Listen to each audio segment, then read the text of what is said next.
그가 아무 말도 못하거늘. 아멘. 오늘 주신 말씀을 통하여 혼인잔치를 베푼 어느 임금이라는 제목으로 함께 은혜를 나누고자 합니다. 천국이란 어떤 왕이 자기 아들을 위해서 베푼 혼인잔치와 같다. 다시 말해서 혼인잔치는 계시록 19장에서 그 절정을 이루게 됩니다. 우리가 즐거워하고 크게 기뻐하며 그에게 영광을 돌리세.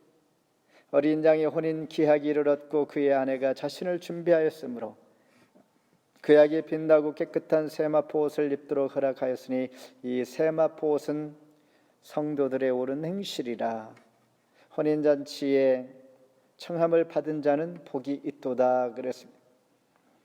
예수님께서도 공생의 사역을 시작하며 제일 처음 행했던 이적 중에 하나가 바로 혼인잔치, 가나의 혼인잔치였습니다. 이것을 볼 때에 천국을 소개할 때에 천국이 마치 혼인잔치와 같다라는 것. 혼인잔치는 가장 기쁨과 사랑과 즐거움입니다. 천국이 이런 것이다. 더 이상 이 땅에서의 어떠한 표현으로 어떻게 말을 할 수 없는 정도. 가장 기쁜 행사, 그 행사가 신혼, 즉 혼인잔치인데, 혼인잔치도 왕의 아들이 결혼하는 그 감격의 아름다운 그 기쁨의 자리, 이와 같다라고 천국이 그렇습니다. 오늘 우리가 소망하는 천국, 늘 성도들이 있어서 정말 천국은 어떠한 것인가?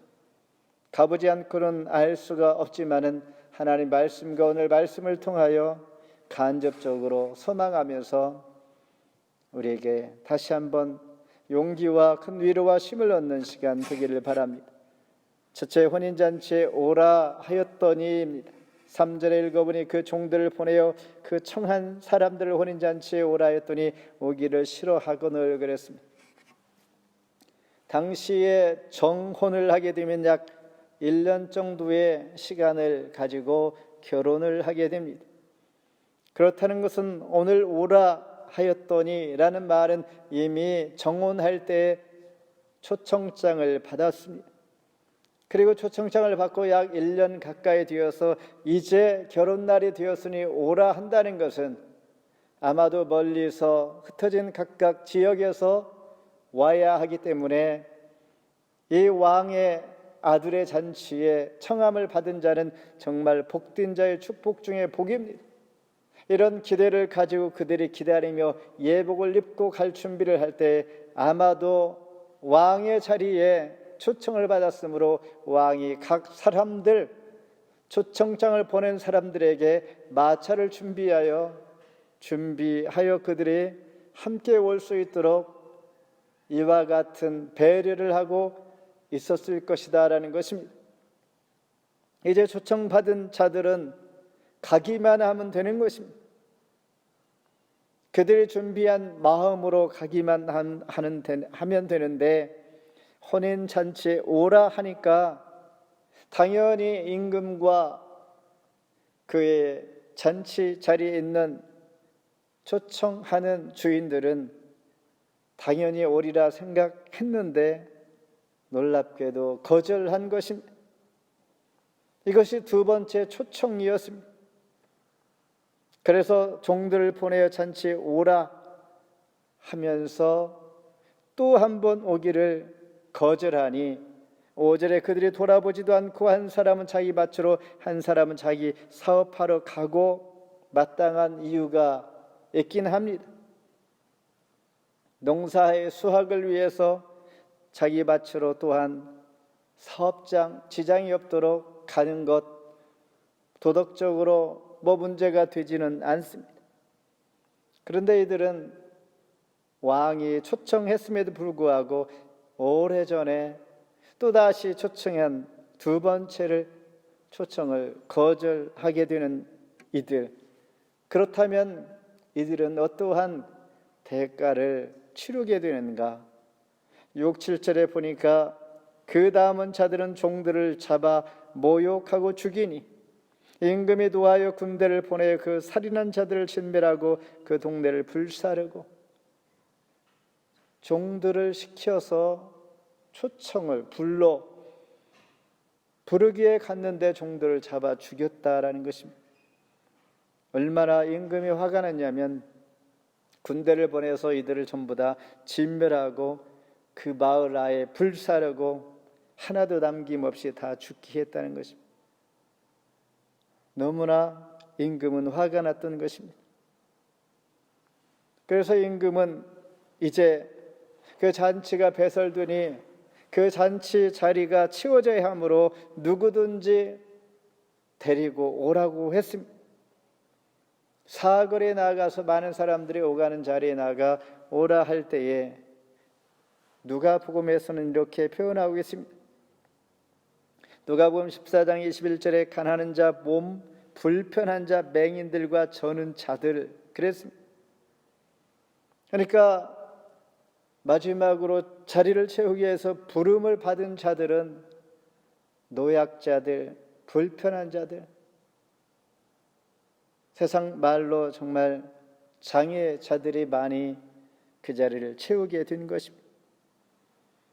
이를 볼 때에 처음에 초청을 받은 사람들은 아무래도 왕과의 관련이 있는 세상적으로 지위가 있는 사람들, 잘 사는 사람들, 형편이 좋은 사람들이 초청을 받았는데 이제 자리를 채우기 위해서 마지막 부름을 받은 사람들이 영원히 임금과 함께 잔치상에 앉을 수 없는 자들이 지금 그 잔치에 초대를 받아 그 자리에 채워진 것입니다. 아무튼 자리는 가득 메워졌습니다.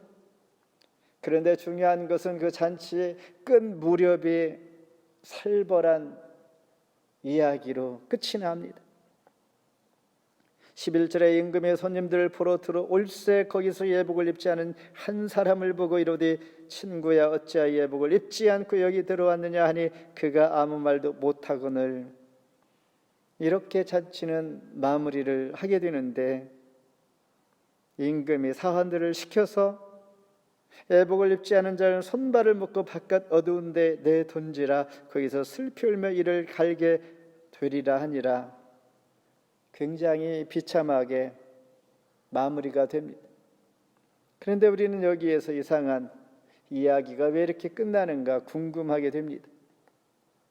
사거리에 가서 아무나 다 데려오라 해서 그냥 왔던 사람들이니 어찌 예복을 준비하고 입을 시간이 있겠는가. 그냥 있는 모습 그대로, 어느 사람은 그냥 시장 가다가 어느 사람은 그냥 놀이터에 놀다가 어떤 이들은 뭐 특별한 이유 없이 그냥 서성거리다가 부름을 받고 왔기 때문에 그들은 예복을 준비할 시간도 없거니와 있는 모습 그대로 그 잔치집에 가서 자리를 메꾸어 준 것뿐입니다. 그런데 임금이 와서 예복을 입지 않은 자를 한 사람을 보고 손과 발을 묶어 어둠에 대 던지라고 했으니 도대체 무슨 말인가라는 것, 중요한 것, 예복, 도대체 예복이 무엇일까라는 것입니다.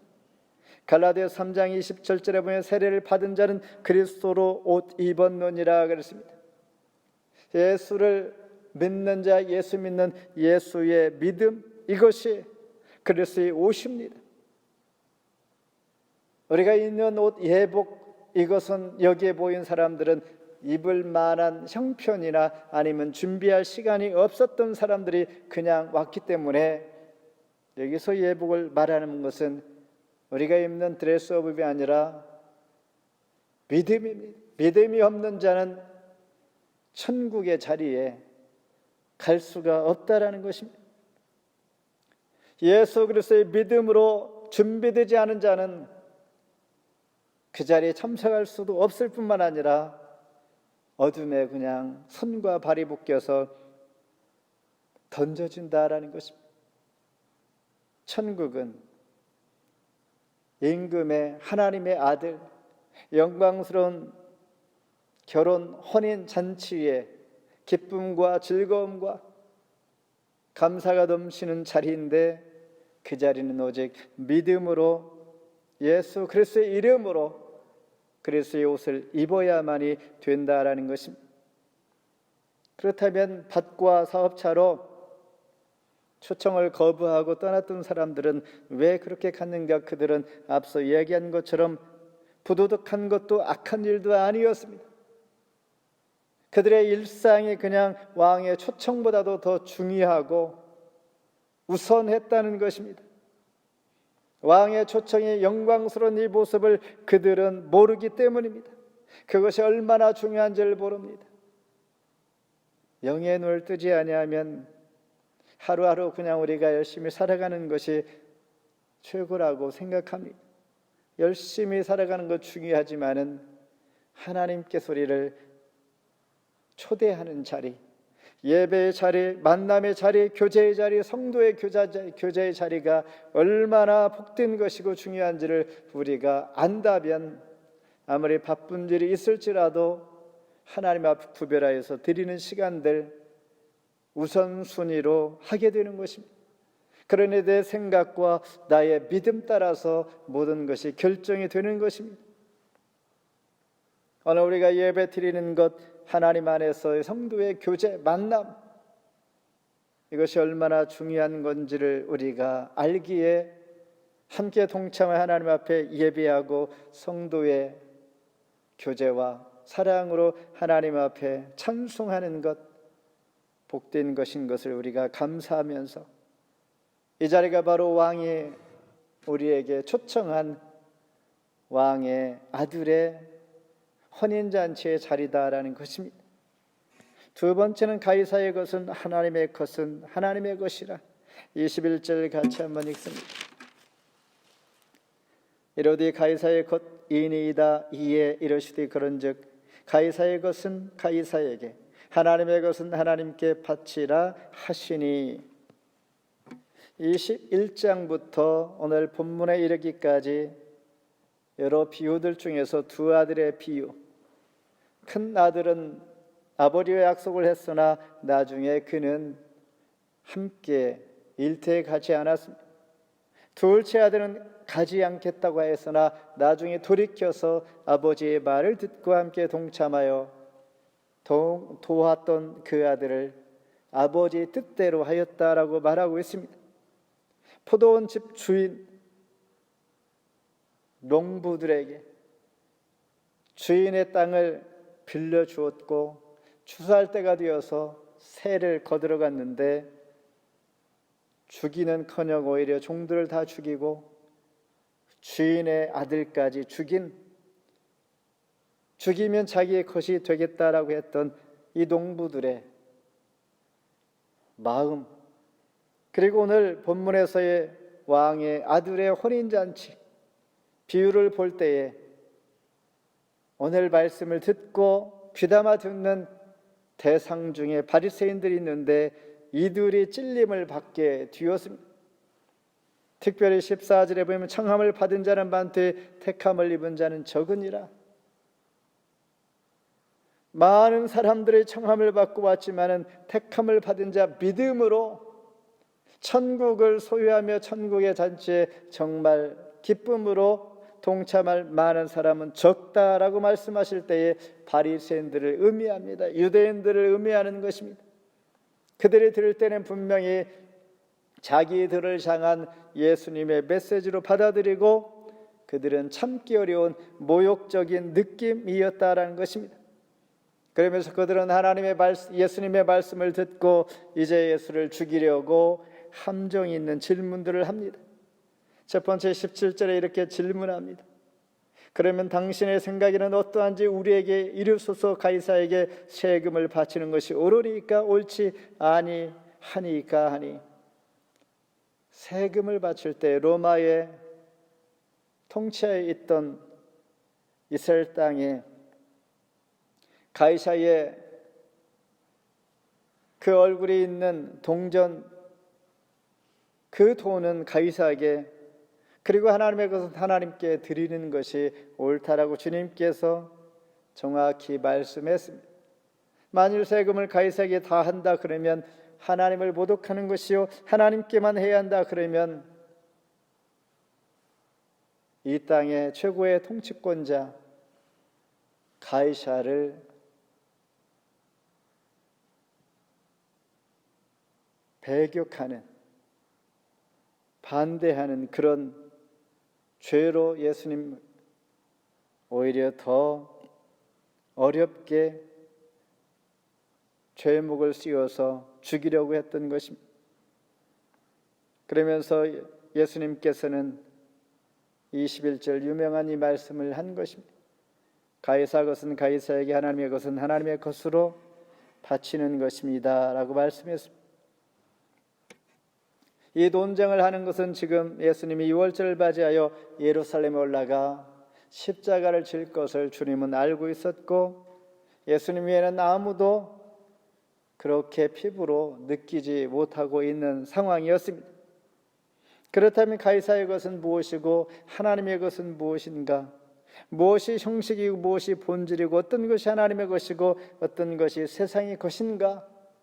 이걸 구분하고자 하는 것이 아니라 어떠한 가치관으로 보느냐라고에 달려 있는 것입니다.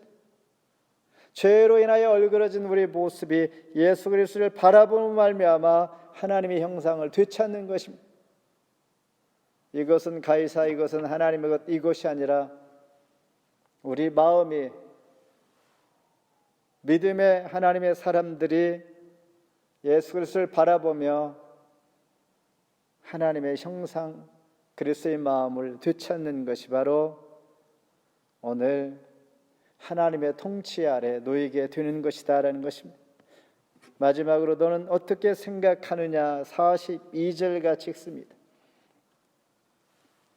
너희는 그리스도에 대하여 어떻게 생각하느냐? 누구의 자손이냐? 대답하되 다윗의 자손이니이다. 이제 예수님께서 바리새인들에게 묻는 것입니다. 반대로 예수님은 예루살렘에 입성한 지 2일째가 되던 날입니다. 예수님을 메시아로 인정하지 않는 사두개인과 바리새인들, 그들이 공식적으로 세금과 부활과 큰 계명이 무엇인지 논쟁할 때에 마지막에 다윗에 대한 논쟁을 함으로 말미암아 예수님이 그들에게 지금 이 질문을 한 것입니다. 이미 이들은 성경을 통하여 선지서를 통하여 이새의 뿌리에서 그리스도가 나옴을 믿고 있었습니다. 그때 예수님께서는 시편 110편을 인용해서 이렇게 말합니다. 44절에 주께서 주께 이르시되 내가 너의 원수를 내 발 아래에 둘 때까지 내 우편에 앉아 있으리라 하셨도다 했느냐. 그러면서 45절에 다윗이 그리스도를 주라 칭하였은즉 어찌 그의 자손이 되겠느냐 하시니, 예수님은 혈통적으로 다윗의 자손이기는 했지만 예수님은 다윗의 자손이기는 하나 신적인 영광을 받을 만한 다윗보다 먼저 계신 분이었습니다. 그러면서 점차 이런 하나님께서 예수님이 하나님이신 것과 메시아인 것이 분명히 드러나고, 그리고 바리새인과 사두개인들은 점차 예수님을 힘들게 하는 자로, 오히려 성령의 다스림을 거부하는 자로 확연하게 이제 분리가 되는 것을 알게 됩니다. 너희는 그리스도에 대해 어떻게 생각하느냐? 사도 바울은 이렇게 대답합니다. 로마서 1장 3, 4절에 그의 아들에 관하여 바라면 육신으로는 다윗의 혈통에서 나셨고 성결의 영으로는 죽은 자들 가운데서 부활하사 능력으로 하나님의 아들로 선포되셨으니 곧 우리 주 예수 그리스도시니라 그랬습니다. 말씀을 뵙습니다. 성도가 이 땅에서 마땅히 관심을 가져야 할 것은 천국이며, 예수님은 제자들에게 수차례 천국이 어떤 것인지를 지금 설명하며 오늘도 우리가 천국이 어떤 곳인가를 지금 말씀을 통하여 간접적으로 듣고 있는 것입니다.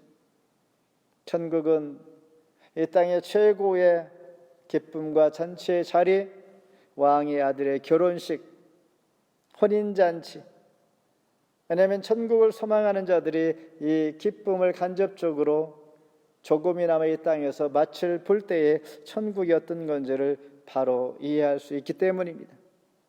그런데 오늘날 우리가 살아가는 시대에는 우리 삶이, 우리 형편이 좋고 풍요롭기 때문에 정말 이 세상이 천국이라 느끼지 진정한 천국을 얼마나 기대하고 소망하는가. 우리 마음속에서 점차 줄어들고 천국에 대한 소망보다도 안주하려는 마음들이 우리에게 오히려 신앙의 장애와 붙잡게 되는 것들을 우리가 느끼면서 오늘 주님께서 바리새인과 사두개인들을 향하여서 분명히 메시아인 것을 말씀해 주시고 그들이 여러 가지 논쟁을 만들어 갈등을 만들어 가려고 할 때에 주님은 정확하게 그들에게 지혜롭게 대처해 가는 것을 보게 됩니다.